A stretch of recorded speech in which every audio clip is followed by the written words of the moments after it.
Teach me to dance. Will you? Dance? Did you say dance? Come on, my boy.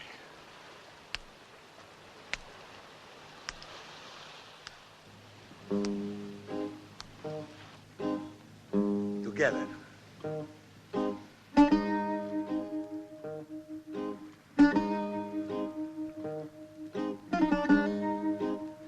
Let's go. Up.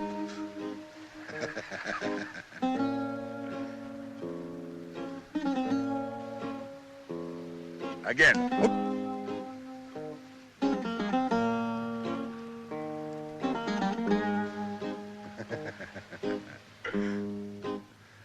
Down.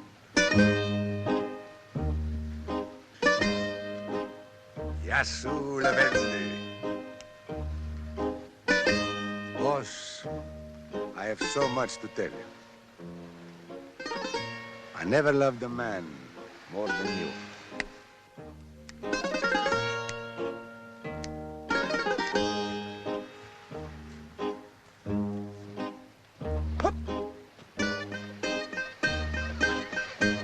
Hey, boss, did you ever see a more splendiferous crash?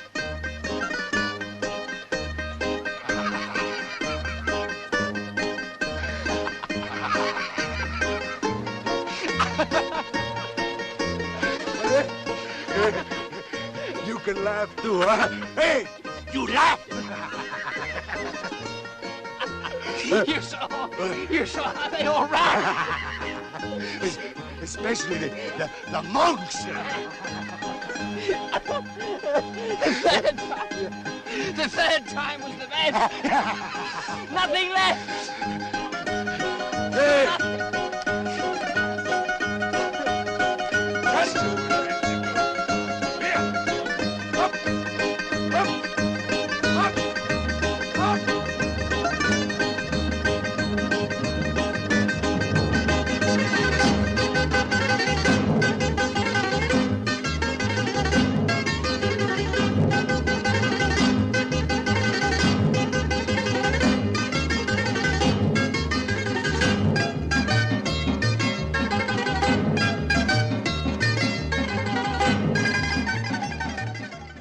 Good evening, everyone. You're very, very welcome to our first meeting of the Irish-Hellenic Society in 2022. And I wish you all chronia pola, many years. We've just been watching a piece which will be forever associated with the name of Míkis Theodorákis. And it dates, of course, it's from the great film Zorba the Greek, and it dates from 1964. And this has become the kind of trademark. When people hear the first two chords of that, they immediately think Greece. It's a fantastic, fantastic way of evoking a whole country. 2 years before that, in 1962, two other events happened, which we are celebrating this year, the 60th anniversary of both of these events. One of them is the event at which the Irish-Hellenic Society was founded in January 1962. And the other was an event in April of 1962, coincidentally, where a play called Énas Ómiros, meaning a hostage, but actually a translation of a play called The Hostage, was staged in Athens. And the music from that Greek version of the play became exceptionally famous, so much so that when Míkis Theodorákis died on the 2nd of September last, he was brought back to his homeland in Crete, maybe 35 kilometers from the beach where you saw the great dance taking place just now. And at his burial, the crowd broke into a song. That song was To Yelastó Pedí. And the original of the song had been written at the age of 12 or 13 by a certain Behan. What I'm going to be speaking about tonight is the strange connection between Míkis Theodorákis and Brendan Behan, the two people who are bound together by some wonderful connections. And I suppose there are four words which join them together. You have the word PEC, poetry. Both Behan and Theodorakis wrote poetry. Musiki, music, certainly. Theodorakis exuded music from his fingers and his toes, as far as I could see.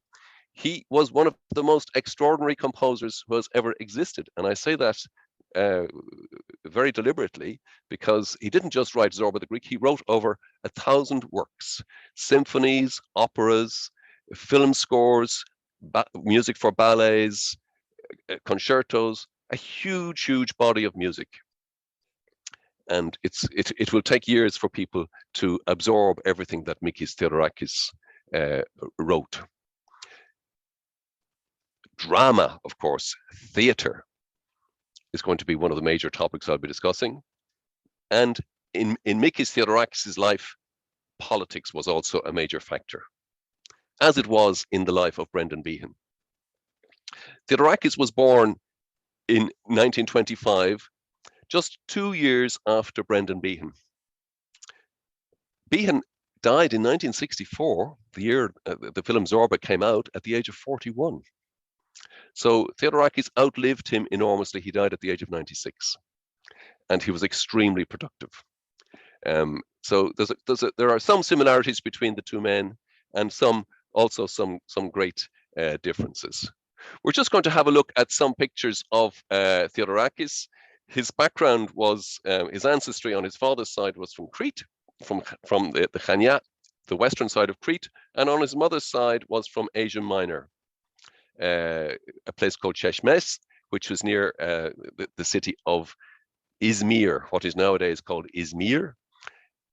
Let me say at the outset that 1922 is a year that all Greeks want to forget about. It was a total disaster. And the reason was that the city of Smyrna, Izmirni as it's called in Greek, was destroyed after an attempt by Greek forces to conquer more land in Asia Minor from the disintegrating Ottoman Empire.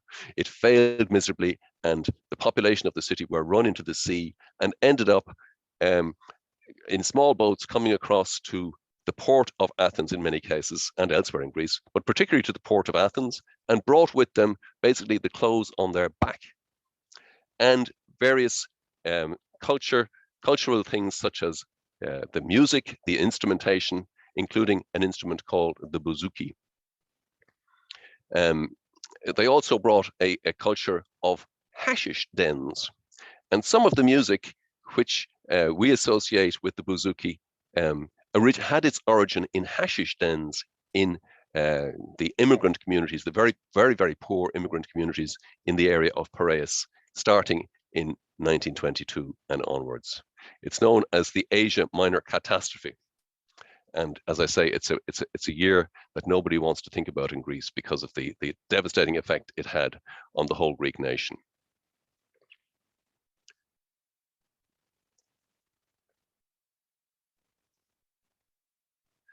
We're just looking at some pictures of Theodorakis. His background was very much in resistance. He had a huge love of music. He decided at a very early age to be a composer, but he was also very much involved in the resistance to the Axis forces, the Italians and the Germans during the Second World War, and was captured by them and imprisoned. Endured very, very rough conditions. But after the ending of the war, there was a civil war in Greece, and things were very, very bad. The Cold War, of course, started in Greece as well. That's where it originated. And Theodorakis had very, very bad experiences in prison camps on the islands, for example, and endured terrible suffering, which he, however, managed to overcome. So can we move on to the next slide of Theodorakis?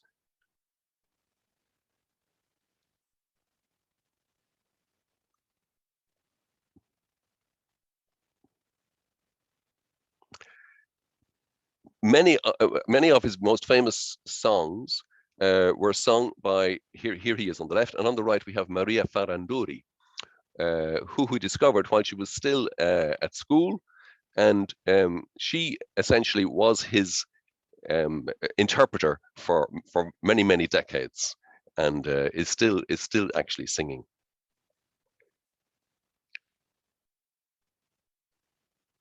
I'd like to just say a little bit about the thread of what I'm going to be saying as regards the play, The Hostage, and in particular the song The Laughing Boy. So the thread is as follows. It starts off as a play in the Irish language, and moves on to an English language play in London, subsequently played in Paris, translated into Greek, and shown as a play in Athens in 1962, as I say. But subsequently, the music which Theodorakis composed for it was used in a very famous film called Z, the letter Z. And that is really how it came to be so very famous.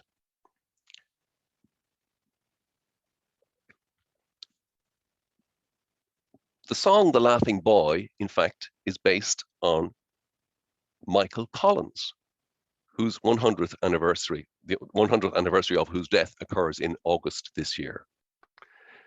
And the name The Laughing Boy refers to him. Normally, Collins is referred to as was referred to as the big fella. But he was also known by Brendan Behan's mother, whose name was Kathleen Carney, as the Laughing Boy. And here is Kathleen Carney in a painting by Sarah Purser.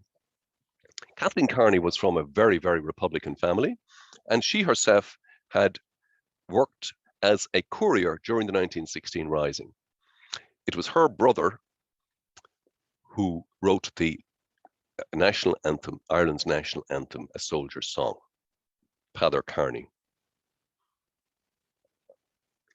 On his father's side, Behan's father was also very much involved in Republican actions. And the first time that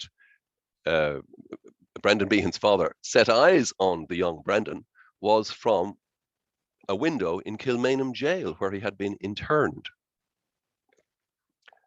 Brendan Behan lived on the north side of Dublin. He was born on the south side in Holles Street Hospital, but he tried to deny that. But he grew up in a place called Russell Street, which is between Mountjoy Square and Croke Park. And one of the events that happened very near the Behan household, only 2 years or so before Brendan Behan's birth, was the events of Bloody Sunday, which happened on the 21st of November, 1920.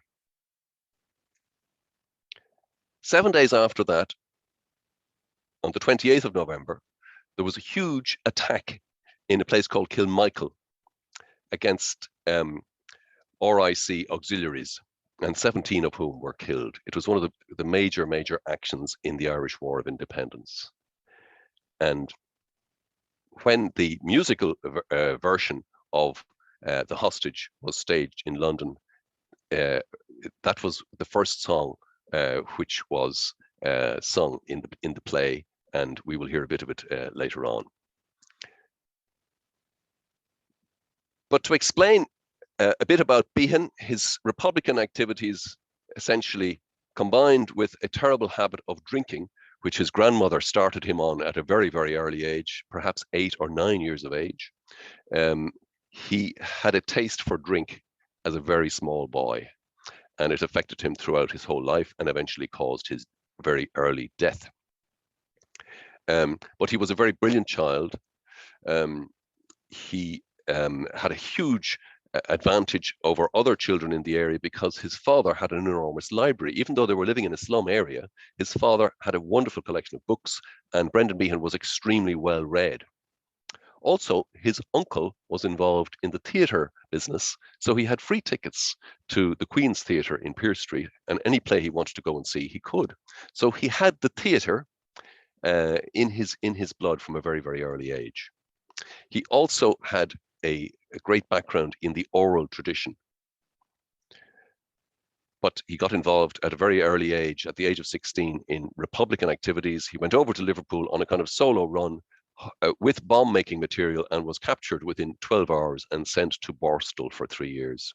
And in many ways, that was the saving of him, because he, in retrospect, he appreciated that he had learned an awful lot in Borstal, and he learned some things, but not enough to prevent him on release and coming back to Ireland from taking a shot at 2 policemen in Glasnevin Cemetery, for which he was sent for 14 years penal servitude. He got out in an amnesty after about 5 years. One of the things he learned in jail was the Irish language. He improved his knowledge of Irish to the extent that this person, whose picture you see at the bottom, Robord Magoroin, in the 1950s, suggested that he write a play in Irish. Here you have Brendan Behan on the left with Peg Sayers, the famous Peg Sayers, who went to live on the Blasket Islands. He wasn't from there originally.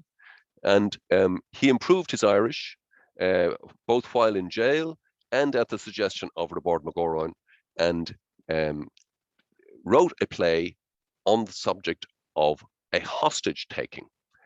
The subject matter, in fact, was the inspiration from it came in the 1950s from the struggle of the Cypriot, the Greek Cypriots especially, to get their independence from Britain. They were a colony at that stage, and the Greek Cypriots had, in certain cases, taken hostage some British soldiers, and that idea inspired Brendan Behan to think about writing a play in Irish on the subject of a hostage taking. The story of the play we know in English as The Hostage is quite simple. A Republican prisoner is due to be hanged in Belfast, and Republicans kidnap a British soldier near the border and keep him in a house in Dublin, which is where the action of the play goes on. I should say that the play which Brendan Behan wrote initially in Irish is called An Giall. There had been very, very little history of drama in Irish. Even the word theatre didn't exist in Irish, so a new term was coined, oraclan, very similar to the Greek word theatro, a place where you can see the action. But it hadn't any great cultural background in Ireland at all. So this was very much an innovation. And the play was put on in a theatre, a little theatre on St. Stephen's Green, underneath the Unitarian Church, near the Lewis station on St. Stephen's Green.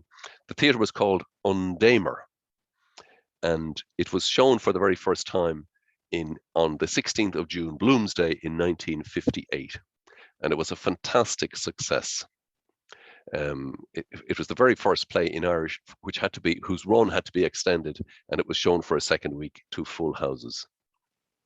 Here you have a picture of Brendan Behan on the left, and on the right you have Seamus Pursayer, who was playing the hostage, and Celia Salkeld, the brother of the lady who eventually became Behan's wife.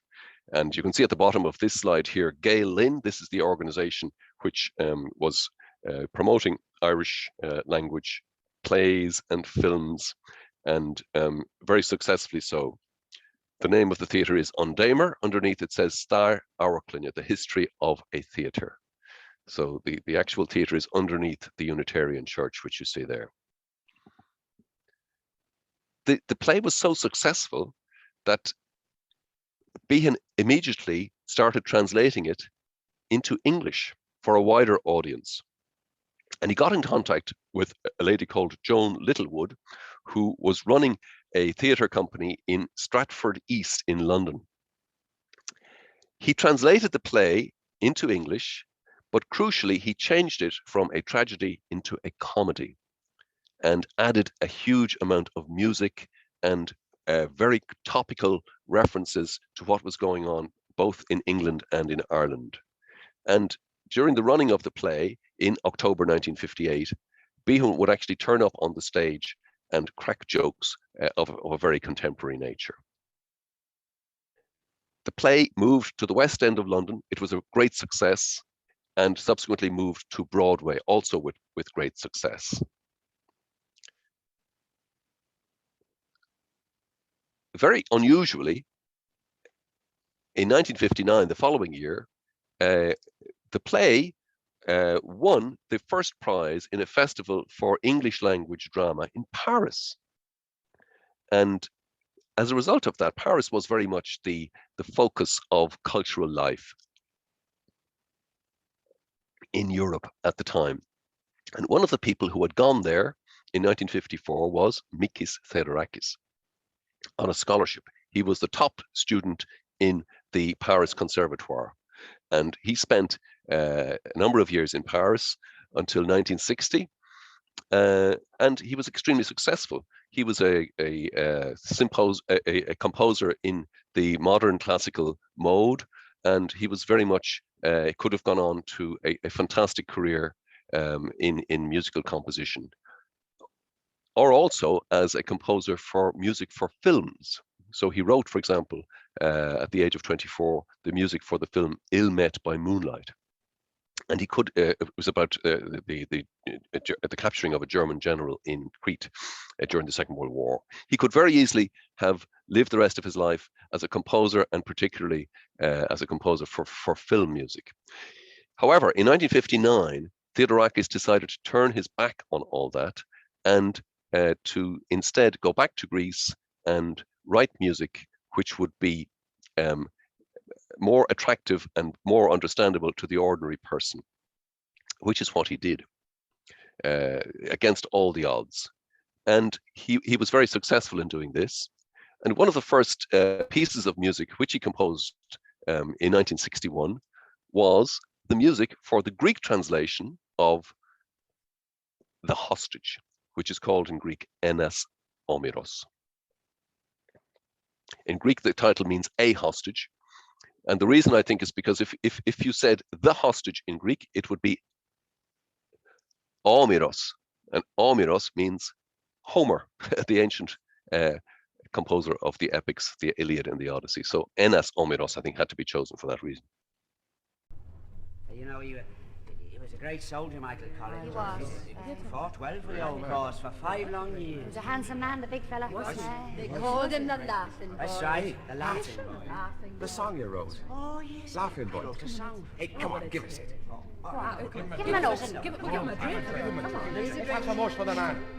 Was on an August morning, all in the morning hours, I went to take a warm air, all in the mouth of flowers, and there I saw a maiden and heard a mournful cry. Oh, what will mend me broken heart? I've lost me laughing boy. On your own, Meg. Come on, Meg. So strong, so wide, so brace he was, I'll mourn his loss too sore. When thinking that we'll hear the laugh or springing step no more, ah, curse the time and sad the loss, my heart to crucify. That an Irish son with a rebel gun shot down the laughing boy. Oh, had he died by Pierce's side or in the GPO, killed by an English bullet from the rifle of the foe, or forcibly fed while Ash lay dead in the dungeons of Montjoy, I'd have cried with pride at the way he died, me own dear laughing boy. Last verse, Meg. My princely love, can ageless love do more than tell to you? Gora mila mahagot, for all you tried to do, for all you did and would have done, my enemies to destroy. I will praise your name and guard your fame, me own dear loving boy. That's the best thing you ever did. A great story, though, isn't it? A great story. Do you want a drink now? I will have a drink. I think you agree it's not bad for a boy of 12 or 13 years to have written such a poem, and the afterlife of this poem was to bear out the brilliance of its author. But when pieces of literature are transferring from one culture to another, we mustn't forget the people who do the translation.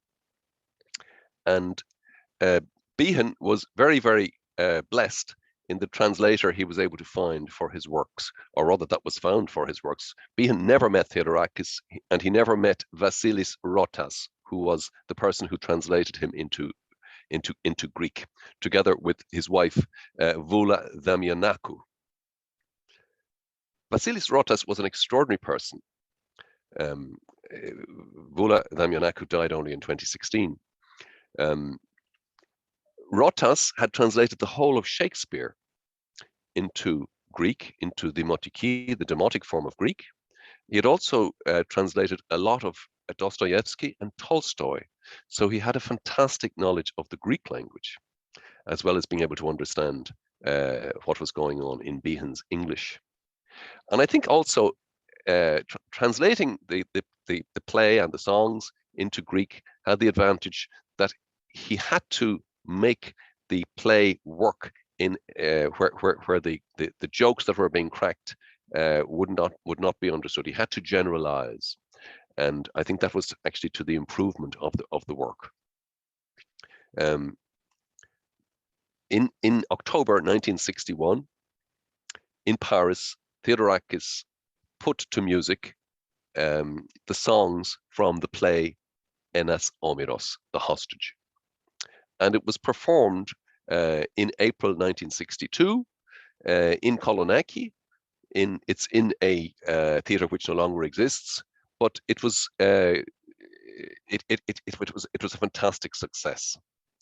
And the scenery, for example, for the performance was painted by Yanis Tsarouchis, who had also done the scene painting for the Greek translation of some of Beckett's work. And Beckett actually came to Athens on one occasion to see to oversee the performance of some of his works. Other people who were involved in the performance included two bouzouki players called Lakis Karnesis and Kostas Papadopoulos. And in fact, they were the two bouzouki players. They played in unison. They were the two bouzouki players who played in Zorba the Greek. So this is 2 years before Zorba the Greek came out as a film at all. It was a fantastic success. The play went down really, really well.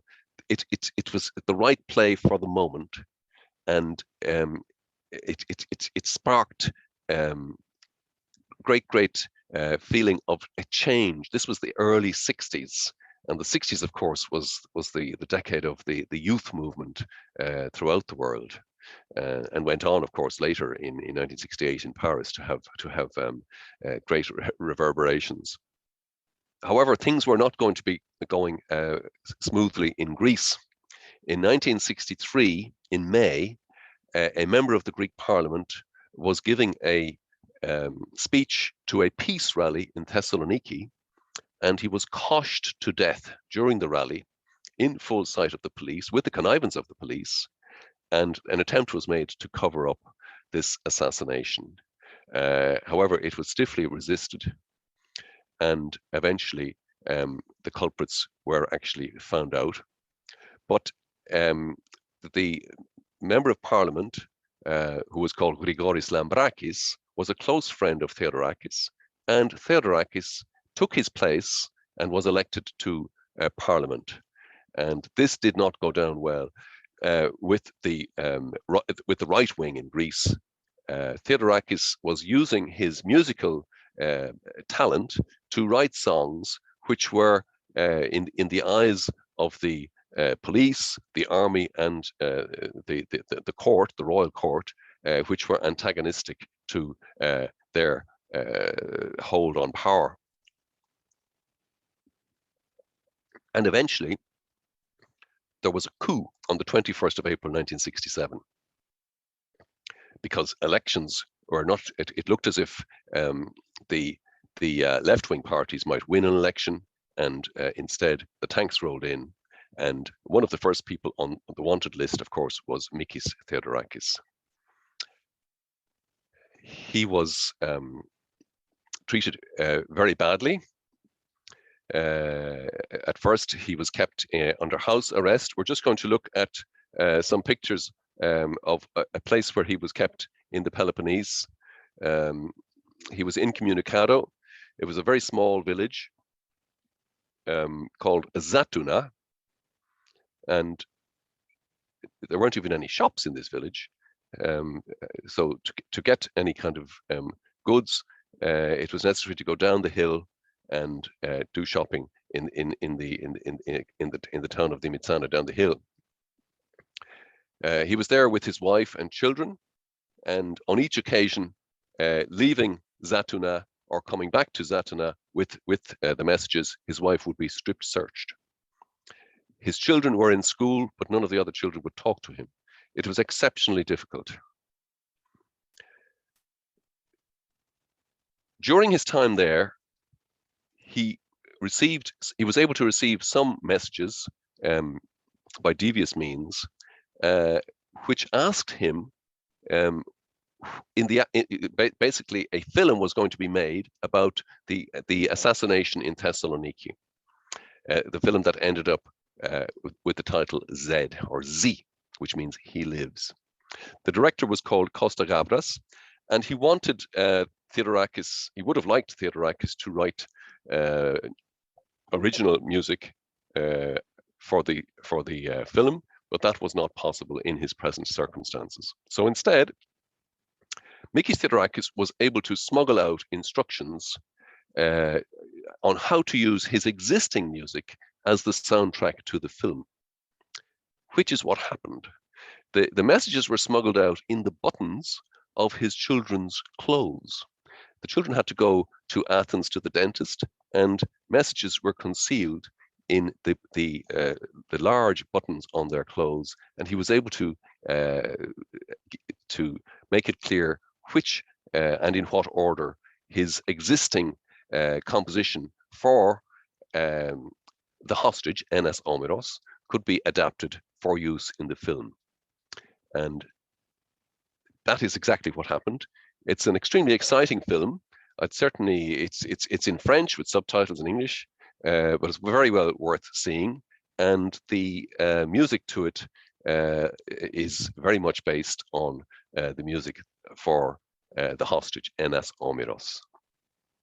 We'll hear a passage from it now in a moment.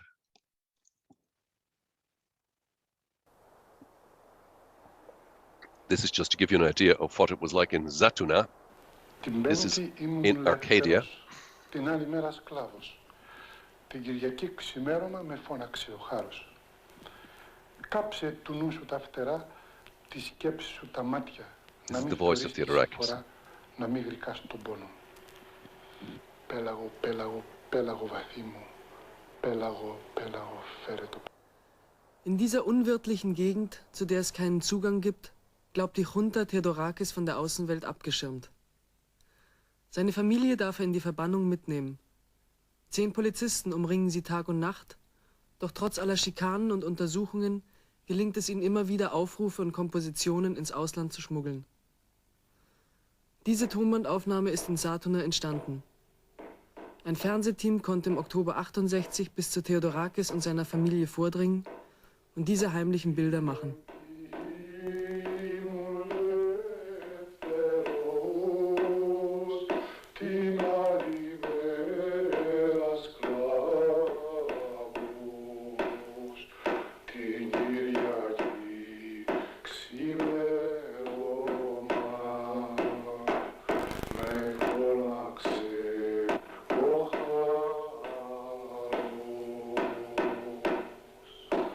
Κάψε του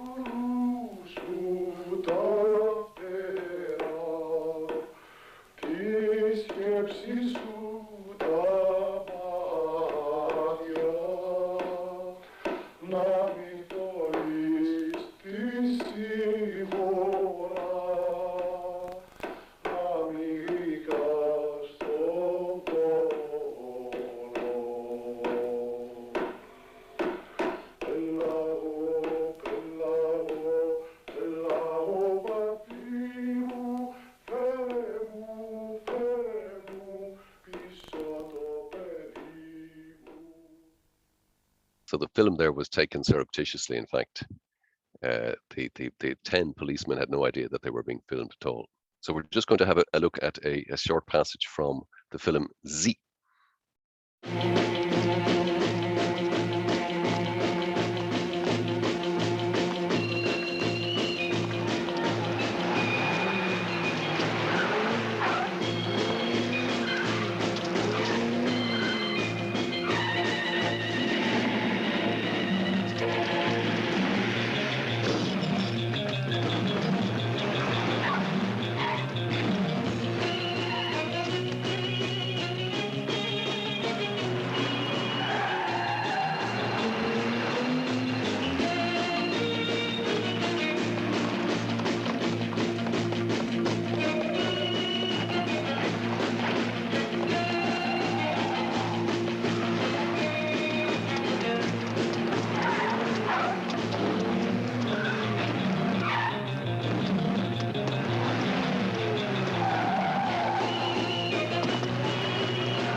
It's a film that was very often shown in the, it came out in 1969, but it was very much associated with left-wing rallies, and it's a very, very spirited film, very well worth watching.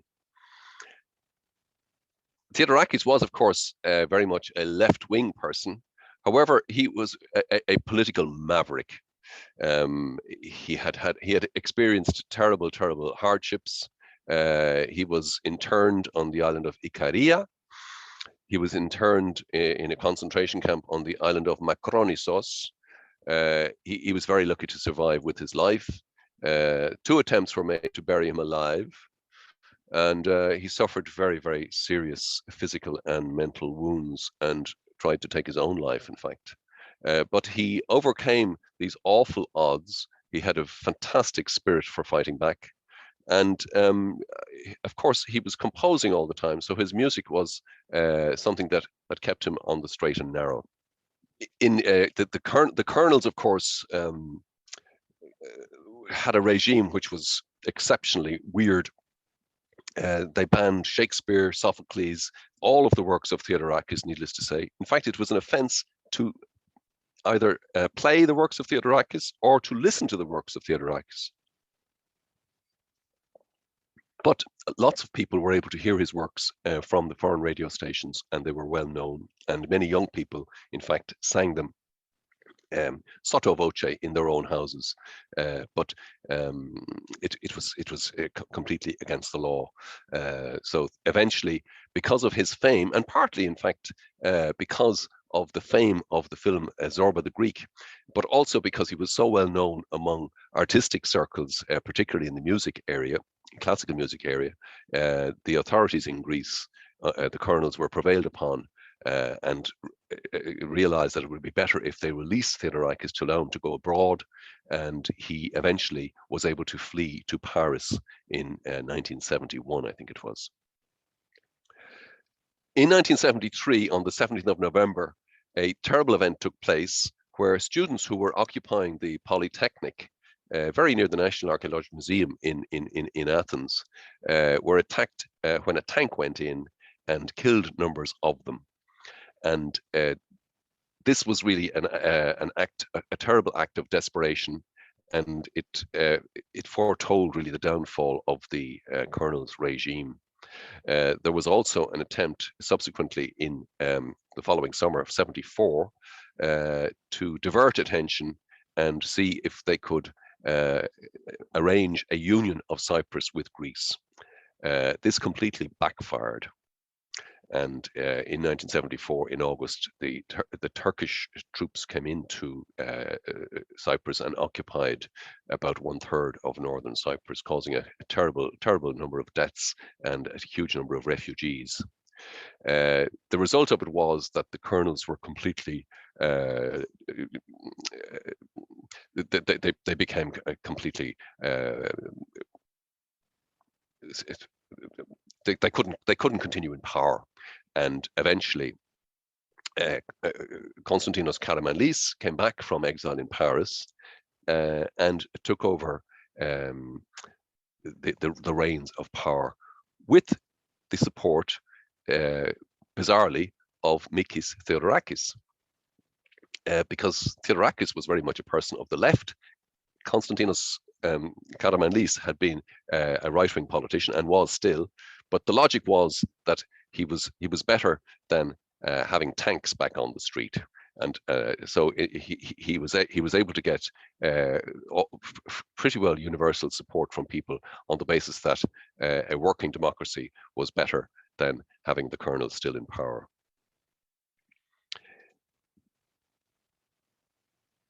Three months after Karamanlis came back from Paris, Míkis Theodorákis organized an amazing concert in the Karaiskaki Stadium in Faliron, and we're going to see an extract from that now, which will give you some feeling for the atmosphere at such an event.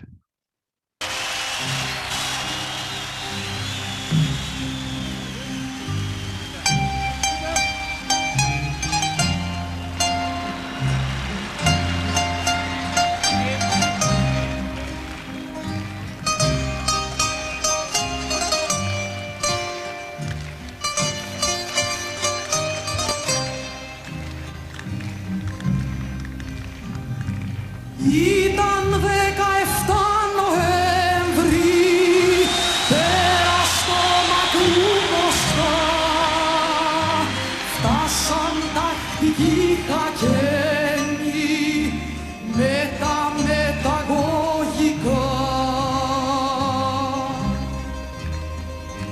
Τα παιδιά τους καλετερούσαν του στρατού του λαϊκού.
They don't make concerts like that anymore. I think you get some kind of idea of the atmosphere there. Just to say, as regards the way the song is sung, it's very close to the original, except in one respect. One of the lines is that Behan wrote was that he regretted, the voice obviously is a girl's voice, that she regretted that an Irish son with a rebel gun had shot down the laughing boy. And that was changed to one of two versions. One said that our own people had shot the laughing boy. And the second one then was that the fascists had shot the laughing boy. And the laughing boy was interpreted by many Greek people as being Grigoris Lambrakis. And that's the interpretation that most Greek people would put on it. In Greece, the works of Theodorakis, they are so much integrated into the life of the country that very many people think that songs he wrote were traditional songs and that they've always been there. And as regards the Laughing Boy, many Greek people have no idea of its background in Ireland or its Irish language origin. And they certainly find it bizarre that records make mention of somebody called Behan, and the name on the record sleeve is very often misspelt. So there is certainly a gap in how Irish people, what Irish people know about the later history of the song and the play, The Hostage in Greece. It's largely unknown in Ireland, and in Greece, as I say, the Irish origins of it are not well known at all. So there's a need to explain what went on, and I gather later on in this year, 2022, there will be a film in Irish explaining what went on. So that's something very much to look forward to. The play Énas Ómiros is still very much in the repertoire in Greece. The record with Maria Farandouri singing is of the whole play. Is a bestseller. It's a fantastic work. One of the many works of Theodorakis.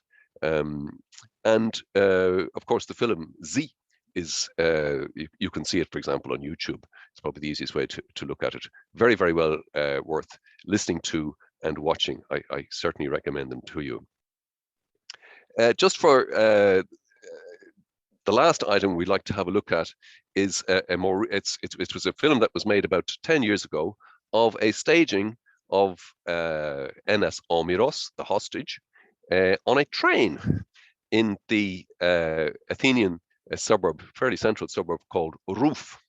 And you'll see Míkis Theodorákis during the film. It'll just give you an idea of the contemporary use of this play and of his music.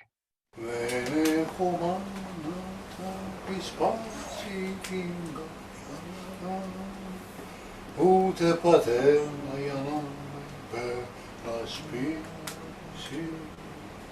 Έχω μια αγάπη, μια μικρή αγάπη.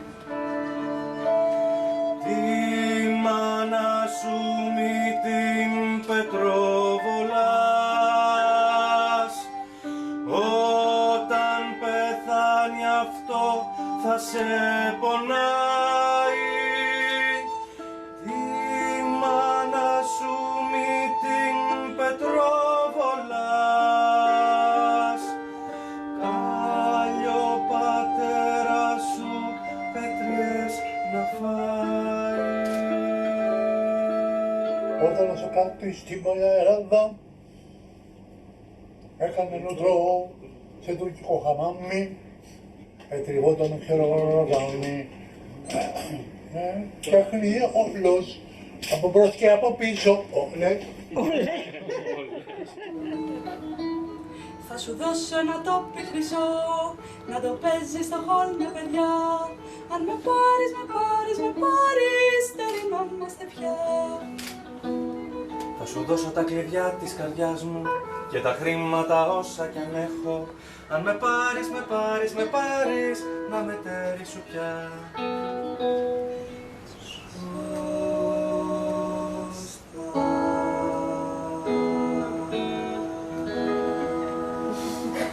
Είναι πάρα πολύ ωραίο.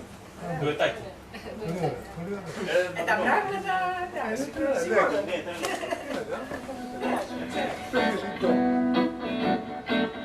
Μία, όχι.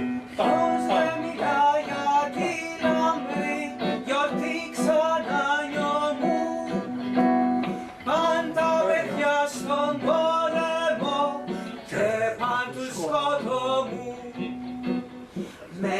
Αρρωσίτρανες καρδιές έπιασαν τα στενά. Ψηλά η σημαία ανέμιζε, η αντάρτησα μπροστά. Είμαι κόσμος και τυχερός, θέλω το βασιλιά. Κι ας ακριβαίνουν τον καπνό, φτάνει που με ρωτάν. Είμαι κόσμος και τυχερός, θέλω το βασιλιά. Κι ας ακριβαίνουν τον καπνό, φτάνει που με ρωτάν. Τη διανοία που βρεθώ, την έχω στην καρδιά. Μόνα τους τρέχους να διώχνα, έξω με μια κλωτσιά. Να το αφιερώσεις αυτό στον Καραγιαφέρη. Για μια μεγάλη χάρη, όχι αστεία, όχι αστεία, όχι αστεία, με το φεγγάρι. Μπράβο. Αυτό είναι πολύ ωραίο. Μπράβο.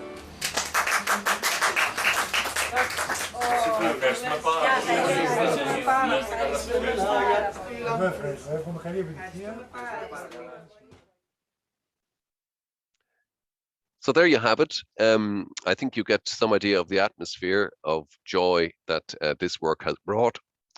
We have a comment from Panos Lumakis, Dr. Panos Lumakis. He says, with regard to the music composed by him, Míkis Theodorákis said that it acted therapeutically for him. He suffered from epileptic fits after he was tortured by the police in Makronissos, I think. He said that he was cured from epilepsy after he composed a particular song. And Panos says, I don't remember which song it was.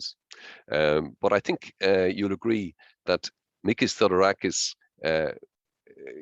came back from a horrible situation in his life and went on to give great pleasure to the rest of the world. And we salute him for the great contribution he has made, not just to Greece, but to the world. As a finale, I'm going to ask Theos Zoutas, whom I wish to thank on your behalf for looking after the whole technical side of it, to play us out with the great man himself, Míkis Theodorákis. May he live forever in our minds and in our prayers. A great contribution to humanity. We owe him an awful lot. And I look forward to seeing you next month at our next meeting, whether physically or through the magic of Zoom, who knows? Thank you. Thank you, Paddy. Thank you, Paddy, and good night. Good night, Good night. Good night, Catherine. Good night, everybody. Thank you. Thank you very much. Wonderful talk. Thanks, Paddy. Good night, Excellent talk. Thank you. Kennedy, Rosemary Thank you, Clare, everybody. Desmond Barry, all my friends. Thanks, Good Paddy.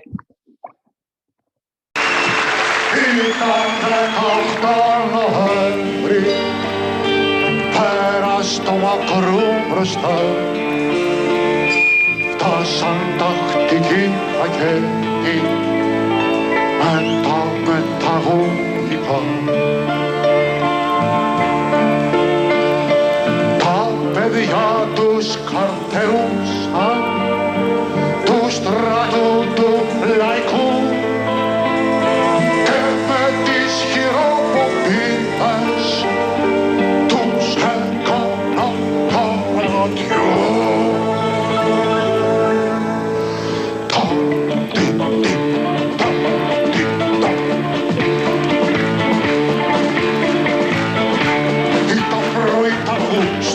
Αστείο δηλαδή, μπήκαν να πάραγε στην Αφισβανική. Βλέπω μια κόρη κλαίει σπάχτη καθημερινή, σπάσε καρδιά με πάπη το γελαστό παιδί.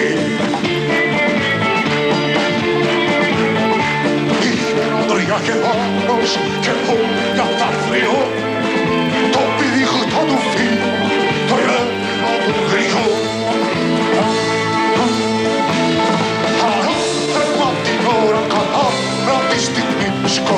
Σαν οι φασίστες στο γέλαστό παιδί. Ανάθεμα την ώρα κατά, να τη στιγμή σκοτώ, σαν οι φασίστες στο γέλαστό παιδί.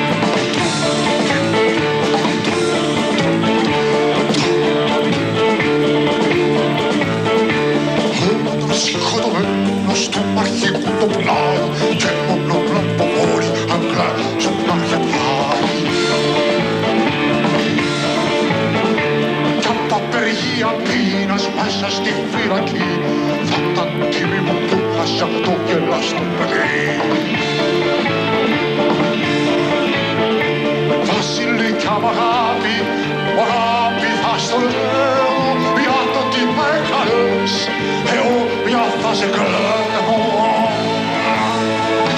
Κάτι τους εχθρούς μας τα ξέκαμπες εσύ, δώσα μύβεις τα ξέχαστο γέλαστό παιδί.